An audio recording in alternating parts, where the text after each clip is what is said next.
Do you want to start living your life with courage, conviction, and choice? Listen to my podcast today with Bernadette McClelland. She has simple steps that will help you change your thinking and start to live the life that you've always dreamed of living. And it could be as simple as saying, I am, instead of am I?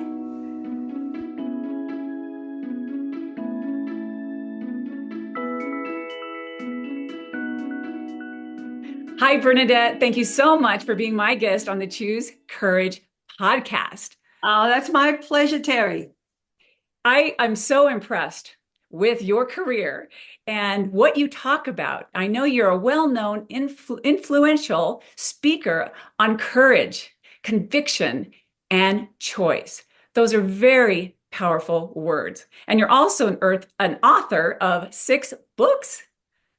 I am. You know, the journey around speaking on these topics is, I guess, deliberately only recently. Oh. And my background is very much in sales and sales leadership, hence the books. But underpinning all of that is a journey that is anchored in courage and anchored in conviction and anchored in choice. And so the past probably year to 2 years, if I was really honest, has been like turning the Queen Mary around. And and so we talk about choices and we talk about decision. It has been. And this is where, you know, this is where courage comes into play. And this is where, you know, having the courage of your convictions comes into play as well. Because when you make a decision that involves closing down everything you've done for like the past 10, 12 years, everything you've focused on, which is predominantly for me, a consultancy based on sales training and sales leadership consulting, to go all out as a speaker on a big idea or an overarching message around courage and conviction and choice. It is a big decision. Yeah, but it's what fills me up. It's what is in my heart. Now, that doesn't mean to say that I stop working with those audiences. It's just that my focus is now around helping leaders, helping sales teams, helping businesses to actually achieve their results by moving from a mindset of, look, you could say some of them are at scarcity, but a lot of them are already at a successful kind of mindset. And how do they move that needle to get to a kind of a higher level of significance and meaning? And I think that that's where the world's going now. Yes, I mean, just the more meaning, the significance. Like they think, oh, I'm already successful, but what? Correct. Yeah.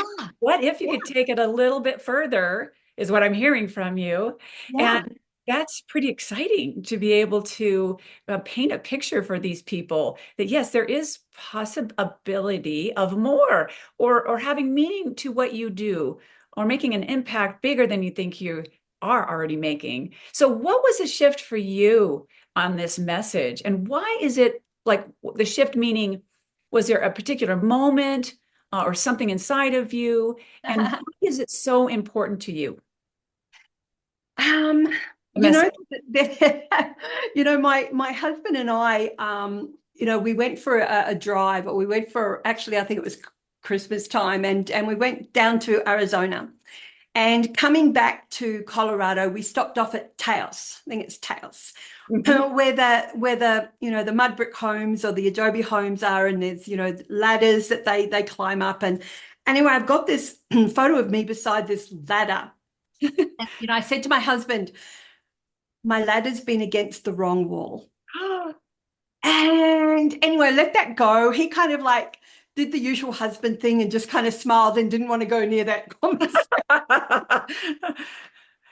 And anyway, it was, I've had this kind of feeling now for a couple of years, but we came to Australia and I was very, very lucky because, well, luck, I don't know what it was, but, I submitted it was like my biggest deal ever. And I submitted this proposal to the immigration department and, and it was for a green card.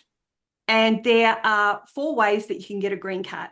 Put your name in the lottery, throw a chunk of change on the table, be sponsored in by a company, or marry an American. And all of those were off the table. And the attorney that we spoke to said, well, you can get one in this category if you can supply some evidence to meet the criteria. But your husband can't get a green card. Oh. And I thought, well, that's pointless. And she said, well, there is another category, but she said it's so restrictive. It's the same one that the Pulitzer Prize winner and Nobel Prize winner gets. Huh. And so I said, let's just try. And I have somebody who keeps every little kind of brag thing over the years. Well, I submitted it and 12 weeks later was approved. Wow. So we both got this green card. And we came over here so I could pursue my speaking career. So 2 years later, and I've still continued with my sales training consultancy.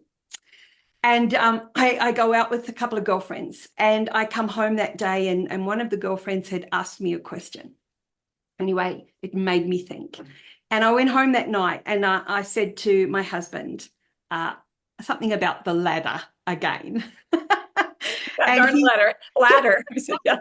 And he had this look on his face that husbands get. And he said to me, and he doesn't get cross with me very often, and he said, honey, we came over here so you could pursue your speaking. Why are you resisting it so much? And I said, because sales training brings the money in quicker. He said, I want you to forget about the money and do what lights you up. And that night, it was like Taylor Swift, shake it off. And from that point on, so that was about 5-6 months ago. And that was the moment. I just said, that's it. I'm quitting it all and I'm getting very clear. I'm going to take my time. And so everything I do now is underpinned in courage, conviction, and choice. And I guess it's all about, for me, disruptive leadership. The premise being, if we cannot deliberately disrupt the way that we think, feel, and act, then something or someone else will do it to us or for us. That is powerful. And that is my overarching message that I'm going to market with. That is amazing message. And I agree 100%. And that, if you can either be driving the car or you can be the passenger, and it's either going to be one or the other. And if you don't make a conviction for yourself and a choice, and we always have a choice. And I talk about that too, about courage, that things happen in our life or in our careers. And sometimes you're not in control of that, what happens, but we always have a choice on how we respond. And yes, and I think the disruptive part, I love that, because a lot of times we're just going with the same old reel that goes over and over, and we don't disrupt that same thought process. And we're not even conscious of it majority of the time. Do you agree? Oh, absolutely. We are at the beck and call of our past and our future. Mm. And we have to learn how to be in the present. And it's such a cliche. And it's such a thing that we struggle with in lots of different ways. And, when we first hear that, be present, and we kind of think it's a little bit of like, and, sitting around a campfire singing Kumbaya. And it's got nothing to do with that. It's really understanding that if we are not aware of the fact that our ego is at play all the time, trying to drag us back into past stories or drag us, pull us forward into future what ifs. And it's those two, like toing and froing that are causing us to make up stories that are taking us away from what's possible today. And it's these thoughts are addictions, and it's no different than somebody who's addicted to cigarettes or alcohol or drugs or whatever it may be. We are addicted to these stories, past and future.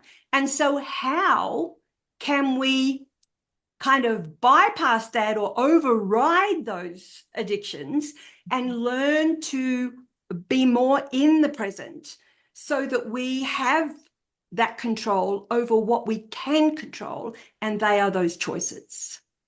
That is such an amazing metaphor or way to perspective is addiction. And I never thought of it that way, but it's very Yeah. true.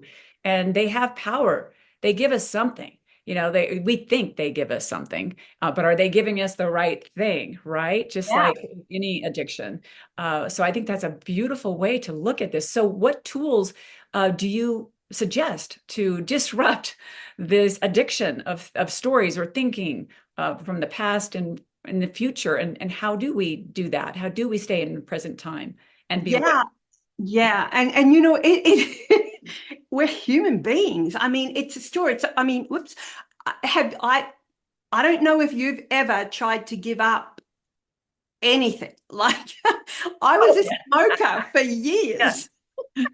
And Clothing, buying clothes, or, it's like, no, exactly. I have a So budget or whatever. Yeah. that's right. So all of us have got some form of addictive behavior somewhere. Yes. And, I tell the story, Simon Sinek gives us the wonderful, golden circles, why. Um, but it's more than why. Like, I mean, didn't matter how many times I would look at that little tiny cardboard box, and it would tell me that I would lose my limbs, my lungs would fail, my life would be over, but dying was never a big enough reason for me to quit. Isn't that crazy? Yes. Isn't that crazy? Yeah. So what was? And it came back to who I needed to be. And so that's why whenever I kind of, one of the tools is always identity.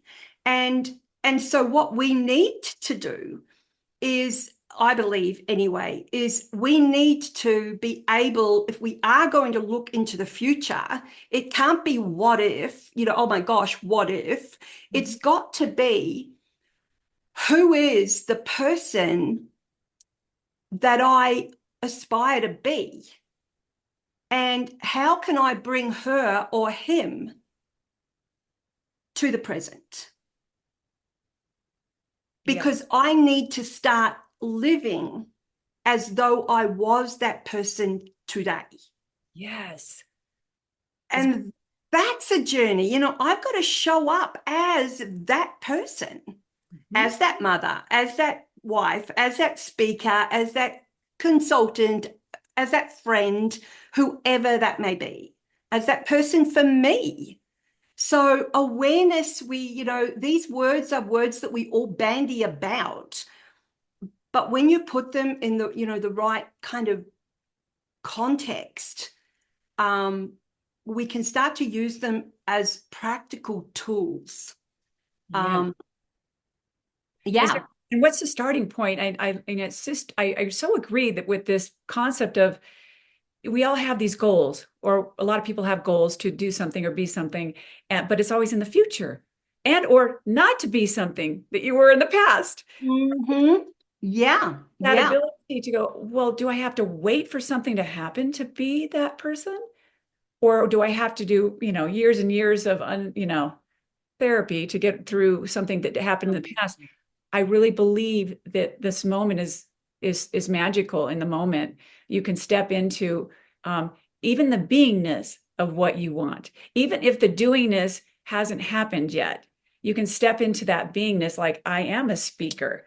And today I can walk across the street into the grocery store, and I can be that speaker. I can, I think we all, well, not all of us, it's a huge assumption. Many, and some of your listeners may not have heard of that whole be, do, and have model where we yes. talk about being that person first.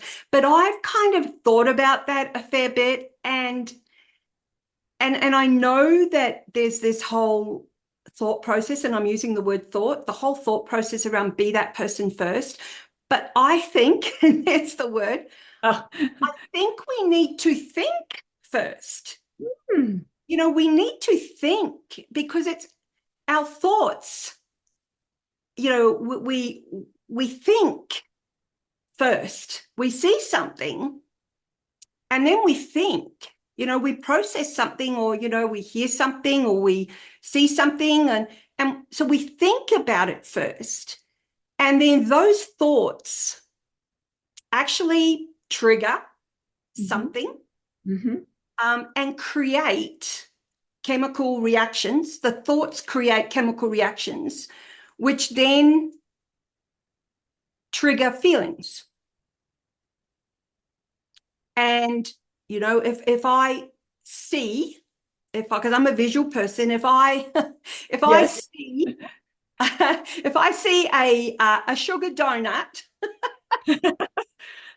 then that's going to trigger a chemical reaction, which is going to make me feel, from a taste perspective, it's going to make me feel this really nice, oh, yum, which is going to make me feel happy and feel like I want to have this cup of coffee with a donut. And it's going to put me in a frame of mind where I might want to sit down, grab a pen and paper, and maybe write something. So it's going to put me in that frame of mind and make me feel a certain way that's then going to make me want to do something. Mm. That makes sense? Yes. But that whole being and doing actually starts with a thought. So are you also maybe saying that the first step would be aware of your thoughts? Yeah, definitely. Definitely. So, and the reverse happens too. If we see something that triggers us to think something that is, a flip that is kind of not happy, like a piece of cheese for me. I know it's like really simple examples, but that to me is I hate cheese. So it's going to flip it the other way. So our thoughts will actually trigger how we feel, Yes. which will then trigger what we do, which will then trigger what we have. So whoever it was that said, I think, therefore I am. Hmm. Socrates or one of those guys. Yes.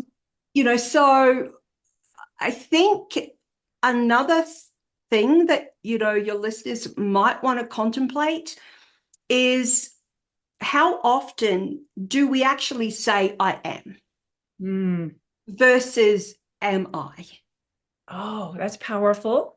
Yeah, I am versus am I? am I? Am I? That Yeah, is so powerful. yeah. So these are all just, little kind of tools that I use with my clients, that I share on different platforms as well. That just kind of create conversations and just kind of, I guess, thought processes that help you think when you're sitting at the traffic lights, or but Yes. they're little tools that won't leave you. No, and I think that those are the ones that work. Those are the They are. things that people remember, just simple They little are. things. And if it's too much of a change, sometimes they feel like it's just I too agree. overwhelming. So what would be the first step to disrupting these thoughts and being aware of what we're thinking and what we're creating in the moment with these thoughts? I think what we've spoken about today, is, I think, first and foremost, is just being aware that, you know, our ego is what is pulling us into the past and pushing us into the future.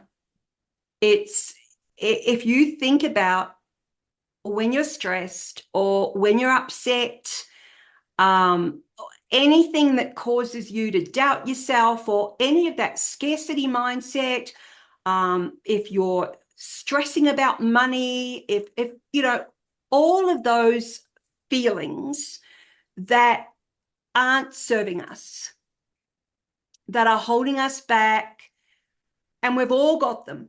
Yes. We've all got them. Yes. You will find that it will be one of two reasons. One is because you are worrying about what ifs in the future, and you will be suffering from some form of anxiety if that's the case. If it's future-based, it will be anxiety. Yes. If it's past, then what you will be probably hanging on to is regret, shame, embarrassment, fear of failure, and fear of failure coming back into the future. So you are bringing with you into today all your past stories. And if you are doing that, then you are living today, you are living your life today in the past. And who wants to do that? So that, yeah. And ego does not want, ego needs to have a job. Yes. Well, where do we tell ego to go? You just say to ego, because ego's on your shoulder the whole time. Yes. Just say, hey, can you just give me 5 minutes? I'll come back to you in a minute. I just need 5 minutes. Okay, that's easy enough. That's it. I'm real simple. Like, seriously, I keep things so simple. Yes. And that's what I do. I know ego's on my shoulder and I know what ego's doing. Ego needs a job. Yes, yes. And we need to give him a job, or he or she a job, by telling them just to take a break. And we hear it all the time. Ego's role is to protect us. Yes. Ego's role is to make us fearful.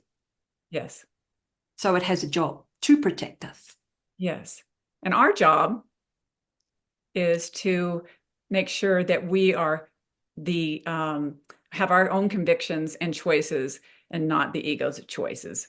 Right. Yeah, we got to Yeah. grow. We got stuff to do out there in the world. Yes. And we're not going to be doing it with fear-based thoughts, because really, just like your example of what you've just done, if you listen to that part of the ego or the fear thoughts, you wouldn't be where you are today and living the life you've always wanted to live and making an impact on others with the thing that you're the most passionate about. And that's talking about this disruption and how we can live in the moment and how we can be more courageous.